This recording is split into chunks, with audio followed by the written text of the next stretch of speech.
Ce soir, Seigneur, ce qui nous réunit ici, c'est cette parole, au Père. Parce que tu as dit que l'homme ne vivra pas de pain seulement, mais de toute parole qui sort de la bouche de Dieu. Ainsi, Seigneur, nous sommes venus pour écouter encore tes oracles, mon Dieu. Puisses-tu encore ouvrir notre entendement spirituel, que nous puissions encore saisir les profondeurs de ta parole. Bénis tes enfants, Seigneur, qui sont venus ici au Dieu de gloire, ils se sont déplacés, Père éternel. Seigneur, d'autres reviennent du travail, de l'école, malgré la fatigue corporelle, Seigneur. Ils sont néanmoins venus pour honorer ta parole. Alors, toi, le Dieu qui récompense toujours les moindres efforts, bénis chacun de nous, Seigneur Jésus-Christ, notre Dieu. Que nous ne puissions pas sortir tel que nous sommes rentrés, Seigneur. Que celui qui est venu avec un problème quelconque pour Dieu, nous savons que dans ta parole, il y a la solution, Seigneur. Celui qui est venu malade, oh Dieu, puisses-tu apporter la guérison, mon Dieu, mon roi. Celui qui est venu faible, avec les soucis, oh Jésus, notre roi, nous venons déposer à toi nos frères de Père, afin qu'il puisse encore nous réconforter, Seigneur. Bénis-nous, Seigneur de gloire. Écarte-moi du chemin, Seigneur, oh Dieu. Qui est l'homme, Seigneur de gloire, car notre parole est reconnue pour mensonge, et c'est ta parole qui est la vérité. Alors nous sommes venus pour écouter la vérité qui est ta parole, et non la parole d'un homme, Seigneur. Alors nous recommandons cette réunion entre tes mains. Sois l'alpha et l'oméga, oh Dieu. Bénis la lecture de la parole que nous allons faire. Bénis les quelques mots que nous allons dire, oh Dieu. Puisses-tu entrer et bénir chacun, Seigneur. Nous recommandons notre pasteur entre tes mains. Sois avec nous. Entendons, Seigneur Jésus-Christ, notre Dieu. Nous t'avons ainsi prié et demandé. Amen. Que le Seigneur Jésus-Christ vous bénisse. Alors, pendant que vous êtes debout, nous allons prendre ensemble le livre des Rois, 1 Roi chapitre 3, à partir du verset 9. 1 Roi chapitre 3, à partir du verset 9. Ensuite, on va aussi lire Jacques 4, le verset 1 jusqu'au verset 3. Je vais lire au nom du Seigneur.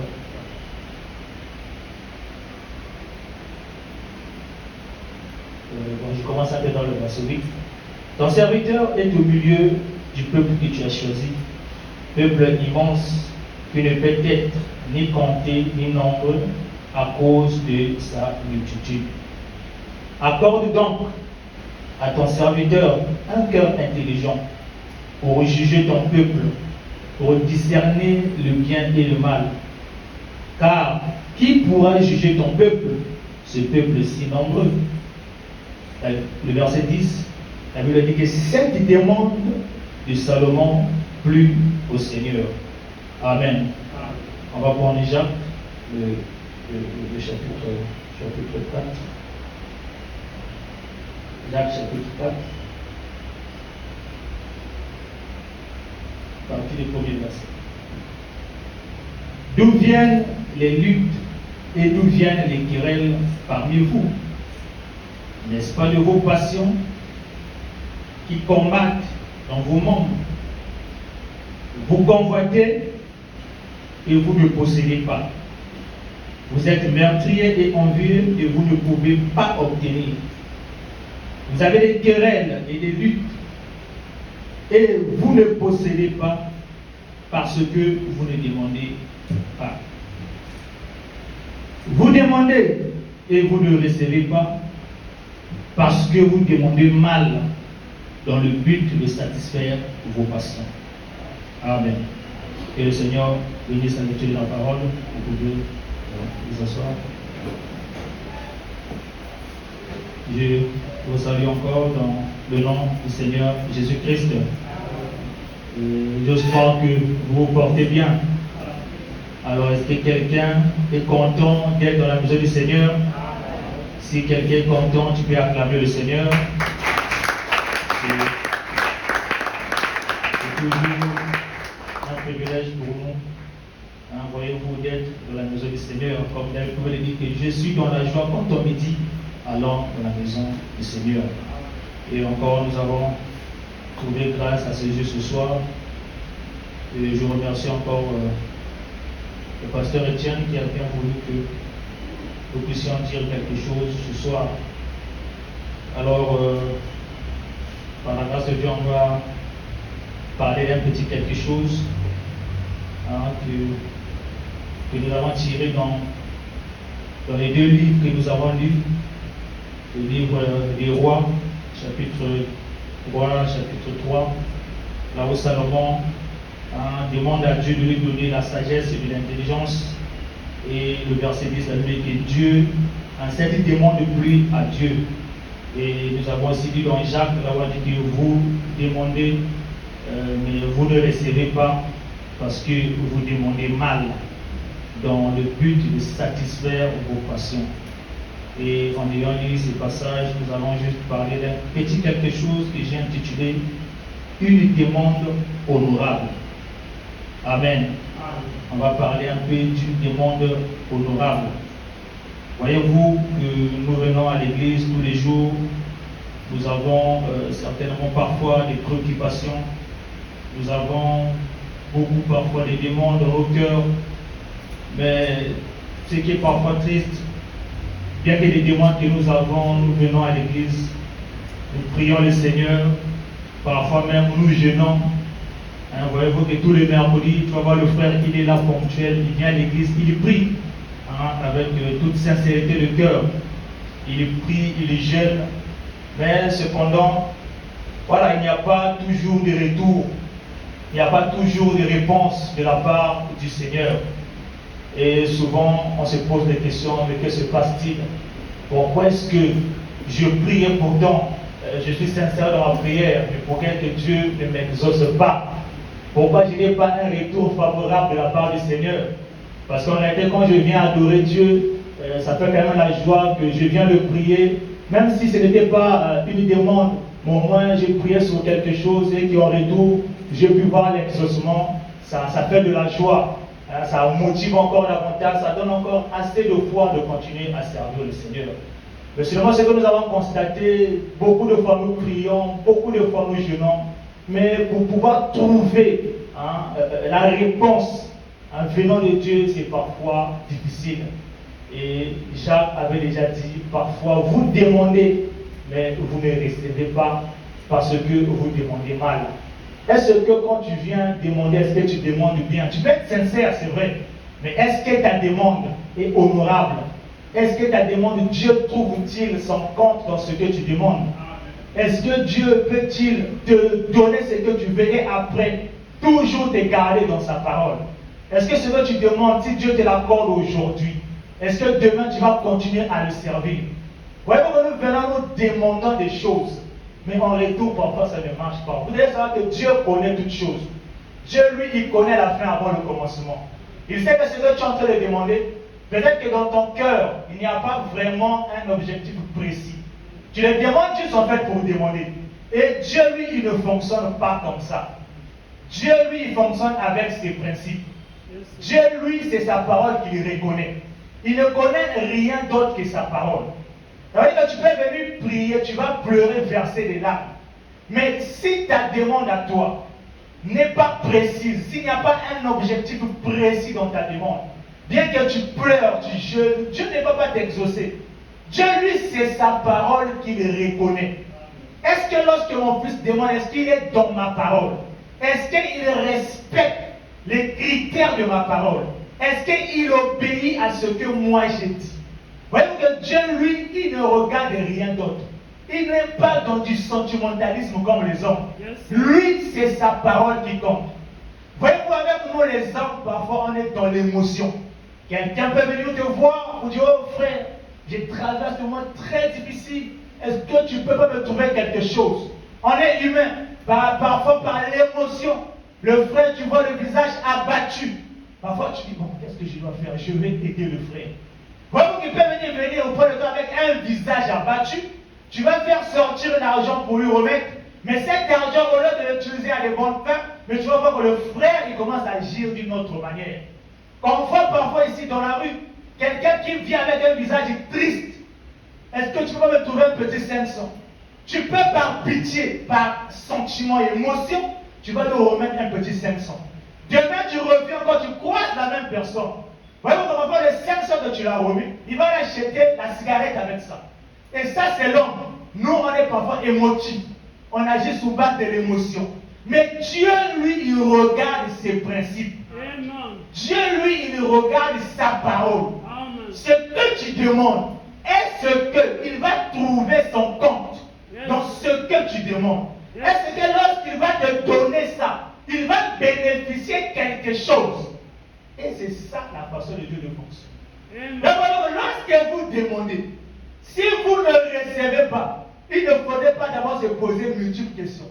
Que moi, apparemment, le diable est en train de m'attaquer. Non. Est-ce que ta demande est juste? Est-ce que ta demande, Dieu trouve son compte? Est-ce que cette demande-là peut être honorée par Dieu? Il ne s'agit pas de demander, mais il s'agit, quand tu demandes et qu'en retour, tu as une réponse favorable. Mais pour obtenir une réponse venant de Dieu, cette demande doit être honorable. Dieu doit voir son compte dans ta demande à toi. Donc si ça fait des années que tu pries, ça n'a toujours pas marché, essaie un peu de changer la façon de prier. Commence maintenant à mettre Dieu devant. Que Dieu trouve son intérêt dans ta demande. À ce moment-là, tu pourras trouver quelque chose de la part du Seigneur. Amen. Amen. C'est quoi une demande? J'ai essayé de vérifier dans le dictionnaire.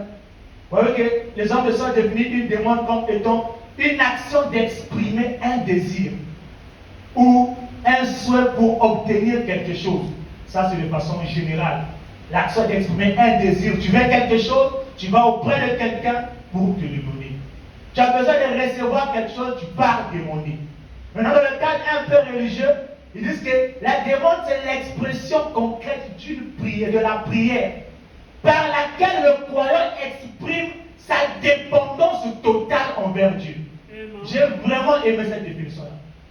Donc, la prière, pour nous les chrétiens, quand nous demandons à Dieu, nous venons exprimer notre dépendance totale.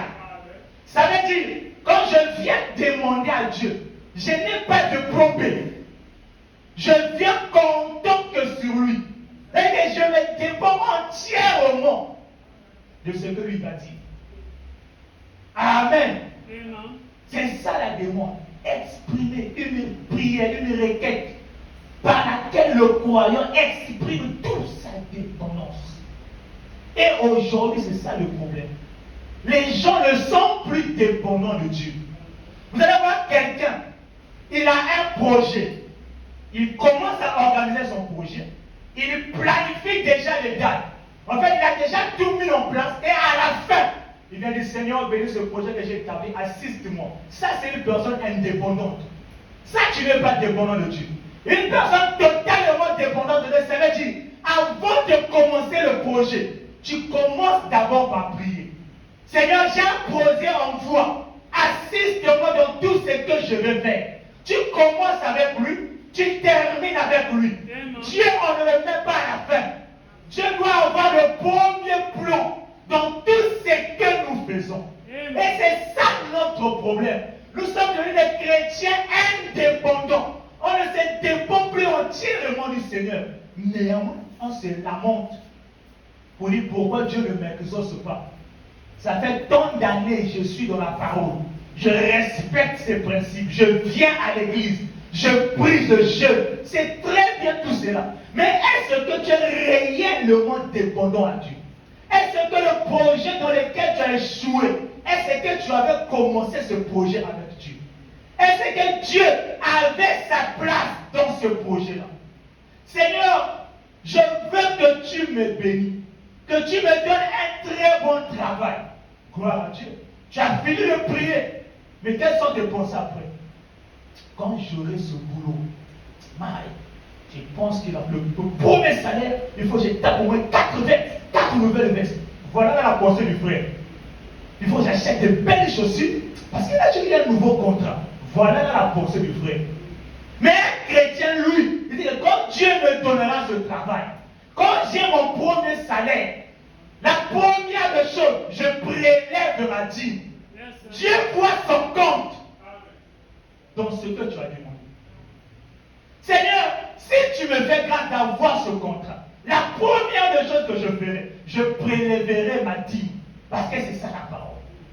Voyez-vous que vos intentions, vos objectifs, c'est ça qui détermine si vous allez être exaucé ou pas. Est-ce que ton objectif est correct? Est-ce que tes motifs sont justes pour obtenir quelque chose? Il n'y a pas de magie. Dieu fonctionne avec ses principes. Et nous avons reçu la parole aujourd'hui afin de ne plus divaguer, afin de ne plus être là en l'air. Non. On a reçu la parole pour que cette parole puisse conduire nos pas. Comme la Bible dit, ta parole est une lampe à mes pieds. Elle est la lumière qui éclaire mon sentier. Ça veut dire, la parole elle est devant. Quand je marche, c'est elle qui éclaire mon chemin. Je ne mets pas la parole derrière. Je dois la mettre devant tout ce que je fais. Elle est la lumière qui éclaire. Voyez-vous que si vous mettez la parole au second plan, attendez-vous à des échecs, même dans vos activités, dans vos entreprises, ça ne va pas avancer parce que Dieu n'a pas le premier plan.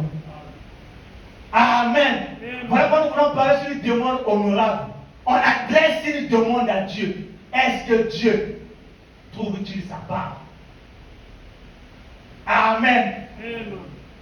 La nouvelle c'est dit qu'une demande est dite honorable lorsque l'intérêt de Dieu est mis au premier plan. Amen. Une demande est dite honorable lorsque Dieu voit d'abord son intérêt à lui. Pas mon intérêt. Vous demandez, mais vous ne recevez pas. Parce que vous demandez mal dans le but de satisfaire vos passions. Dans le but de satisfaire votre confort. Et que vous demandez à Dieu pour pouvoir avoir un bon confort. Pour pouvoir acheter plusieurs vestes. Pour acheter déjà une voiture. C'est ça que vous demandez mal. Parce qu'il est écrit, demandez et vous recevrez. C'est écrit. Mais pourquoi je demande et que je ne reçois pas? N'accusons pas le diable. Amen. Regardons notre manière de faire. Est-ce qu'elle est juste? La manière de faire est juste. Si on applique ces principes, Dieu sera tenu de nous exaucer, frère. Parce que Dieu ne ment pas. Alors Dieu, lui, il tient à sa parole. Dieu, il est juste dans ce qu'il fait, dans ce qu'il dit. Il est correct dans tout. Il n'y a pas d'erreur en lui. S'il a dit, il reconnaît sa parole. Oui, nous, avec les hommes, on peut aller surtout dans les tribunaux, ce qui se passe. Il peut avoir un problème. Vous allez voir que celui qui manifeste plus d'émotions peut gagner le verdict.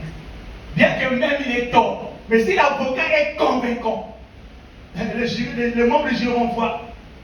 Ah, il parle bien dans ce qu'il dit. Il place des émotions, il y a des sentiments. Non, c'est bon. Il a raison. Mais parfois, il avait tort. Ça, c'est le principe des hommes. Mais avec Dieu, lui, il vient voir. Est-ce que l'enfant se respecte réellement ma parole? Est-ce que ses motifs et ses objectifs sont clairs? Amen.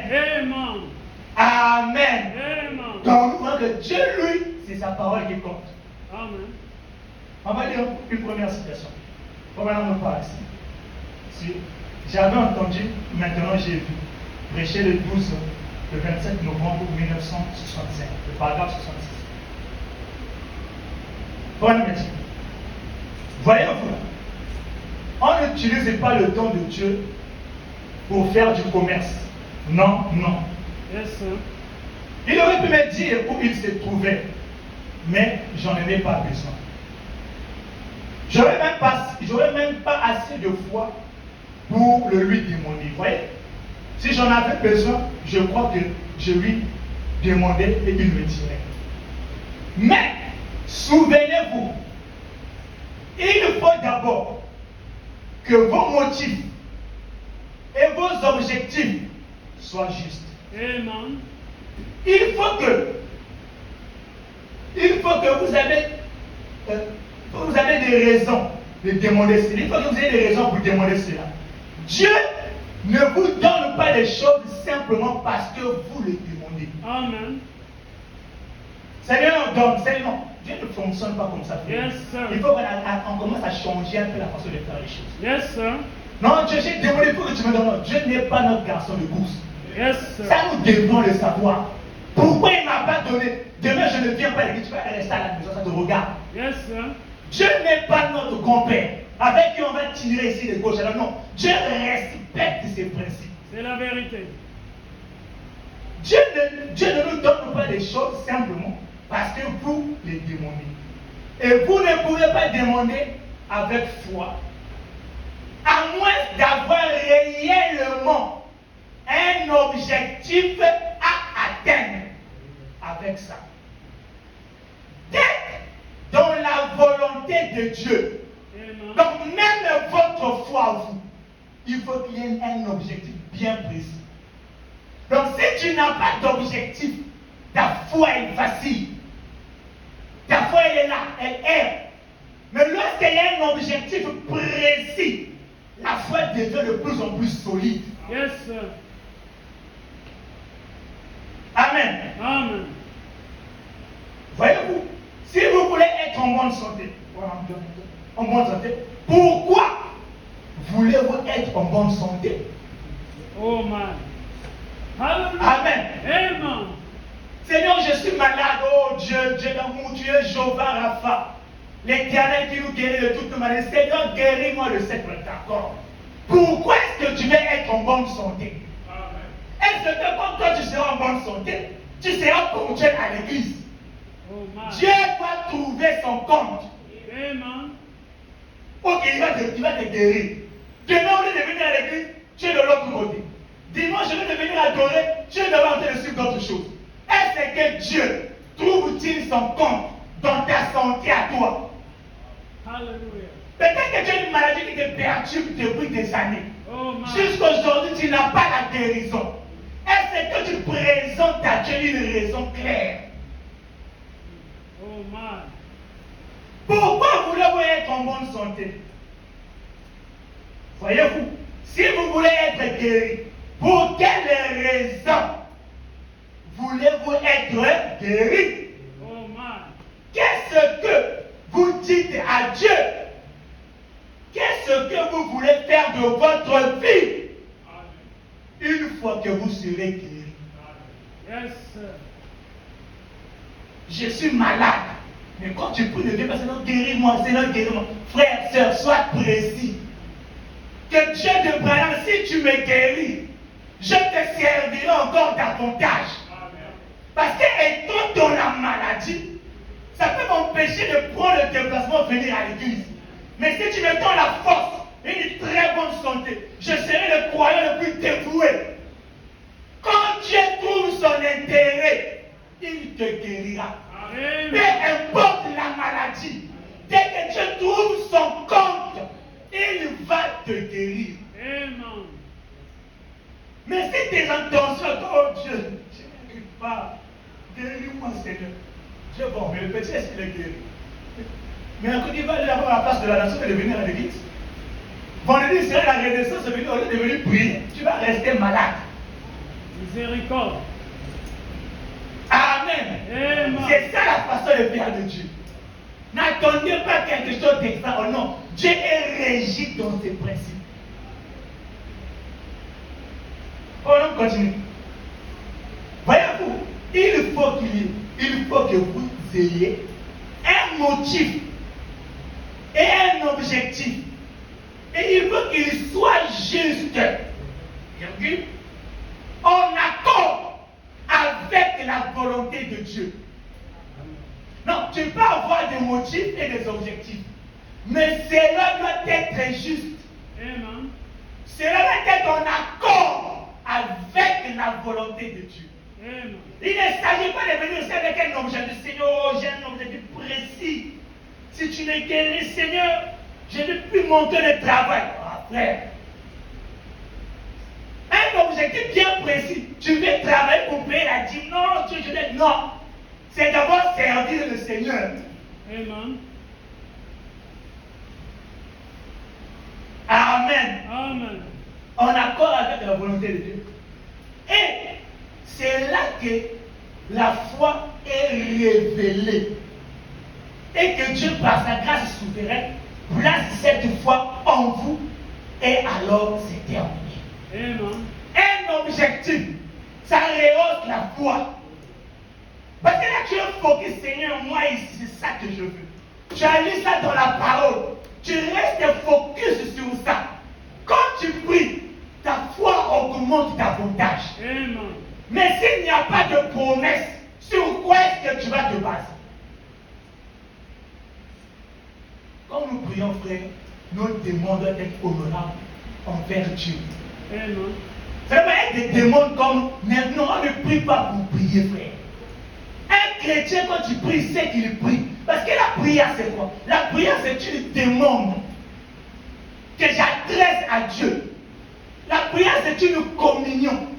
Et cette communion a ses principes. Pour dire que la prière, elle s'appuie sur la parole de Dieu. Amen. C'est la parole qui est la base de la prière. La prière, elle s'appuie sur les caractéristiques de Dieu. Amen. Je ne viens pas n'importe comment. Je prie avec ces caractéristiques. Seigneur mon Dieu, Seigneur mon roi, toi mon rédempteur. On ne vient pas prier n'importe comment. Et vous devrez savoir ça, frère. Parce qu'on nous a révélé la parole aujourd'hui pour que nous puissions voir clair. Les disciples ont demandé à Jésus, Seigneur, montre-nous, enseigne-nous comment prier. Dieu les a donné la formule. Notre Père qui est aux cieux, que ton nom soit sanctifié, que ton règne ainsi de suite. C'est une formule, pour madame, prend la formule. Il nous décrit alors les pas. Il nous donne les bases de la prière. Et chaque chrétien doit maîtriser ces bases-là. Amen. On ne peut pas prier comme n'importe qui. Non, monsieur, nous, on a reçu la lumière de la parole. Donc, dans nos prières, on doit avoir un motif et des objectifs justes. Pour Amen. attendre à ce que Dieu réponde favorablement à notre prière. Amen. Amen. Est-ce que vous saisissez? Yes, sir. Paragraphe 69. Voilà, on continue. Ça ne marchera pas.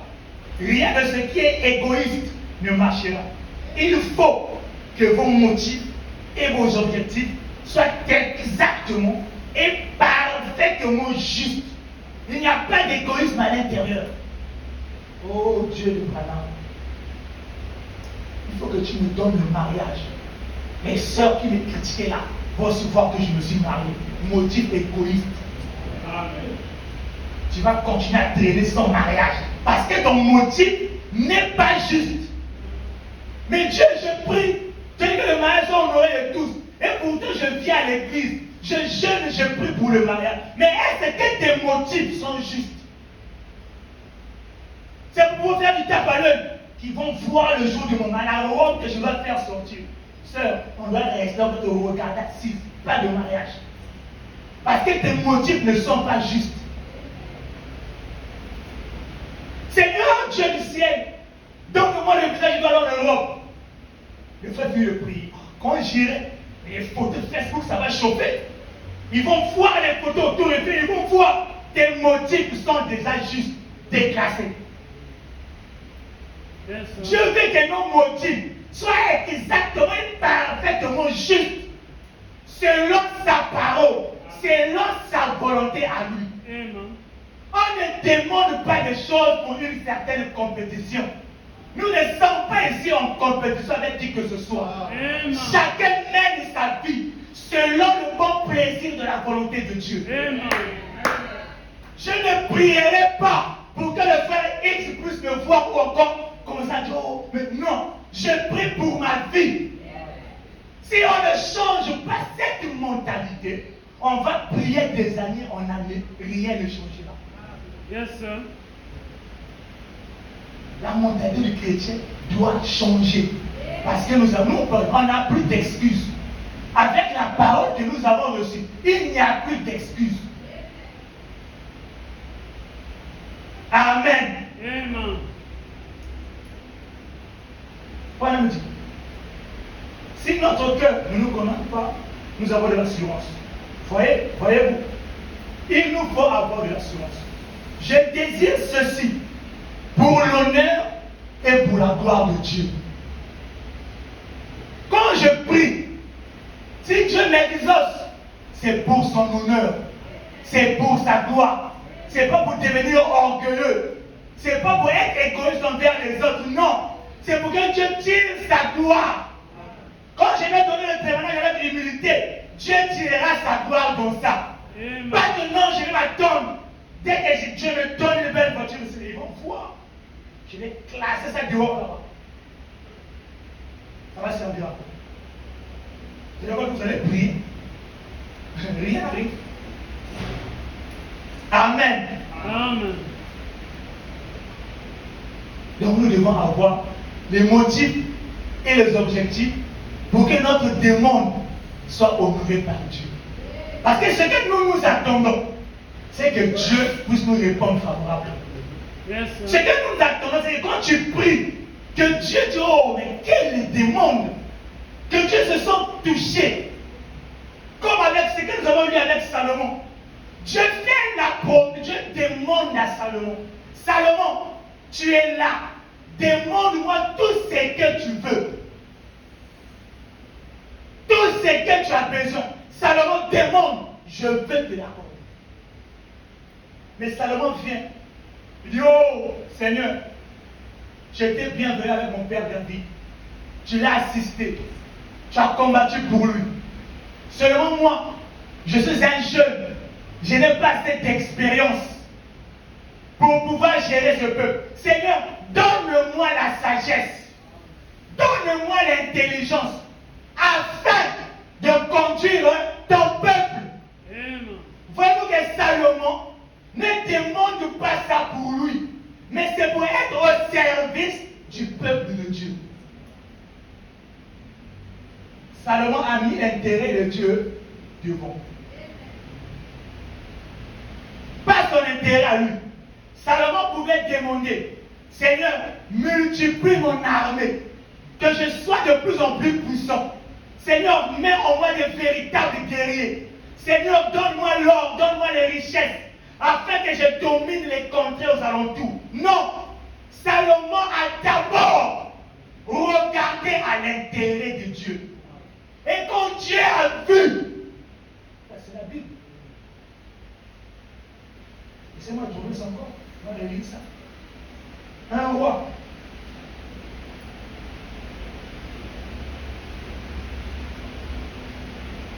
Le verset 10. Cette demande de Salomon plut au Seigneur. Amen. Parce que Dieu était émerveillé. Mais comment quelqu'un dont je lui fais une proposition ici, au lieu d'en profiter, mais il me demande la sagesse, il me demande l'intelligence pour gérer mon peuple. Dieu était émerveillé. Il ne c'est pas possible. Si l'occasion nous était présentée, ou bien une prophétie monte ici, frère X, demande ce que tu veux. Oh, vous allez voir. Le frère va mettre le salut derrière. Oh Dieu, je vais compter là où je vais avoir 5 millions chaque mois. Je vais des avantages. Vous allez voir que l'homme, c'est d'abord ses intérêts. Mais avec Dieu, il veut d'abord vous placer son intérêt devant. Yes, sir. Dieu te parle. Ouais, mais seulement c'est un grand homme. Ainsi dit le Seigneur. C'est le présent dans moi. Mais je ne rigole pas. Je vais demander, frère, je vais demander. Je me rappelle l'époque où le pasteur Ben Milomé était là. Il nous avait demandé de prier et de prendre les enveloppes d'écrire. On va venir prier pour ça. Est-ce que je n'ai même pas fait l'intercalaire? Oh man. J'ai pris la faire après, j'ai écrit. De mon numéro est encadré. De mon numéro, frère, j'ai écrit. Et pendant quand je réalise ça, je vois que tout ça c'était pour mes intérêts.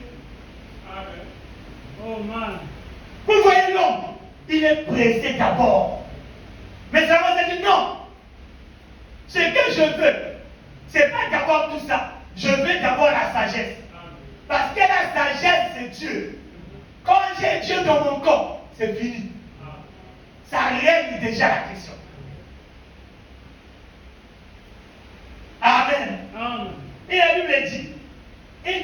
J'ai écouté la réponse de Dieu. Tellement il était merveilleux. Et Dieu lui dit, puisque c'est ce que tu demandes, puisque tu ne demandes pour toi ni longue vie. Écoutez, ça c'est Dieu maintenant qui répond à Salomon. Une longue vie, ni les richesses. Donc Salomon pouvait pour lui demander les richesses. Ni la mort de tes ennemis. Vous voyez que Salomon, il savait que son père David, lui, c'était un guerrier. Il a conquis les autres avec la force. Il a tué avec l'épée. Il peut se dire que non, je dois faire comme mon père. Non. Ni les richesses, ni la mort de tes ennemis. Et que tu demandes de l'intelligence pour exercer la justice. Amen. Voici, j'agirai selon ta parole. Amen. Je te donnerai un cœur sage et intelligent. Amen. De telle sorte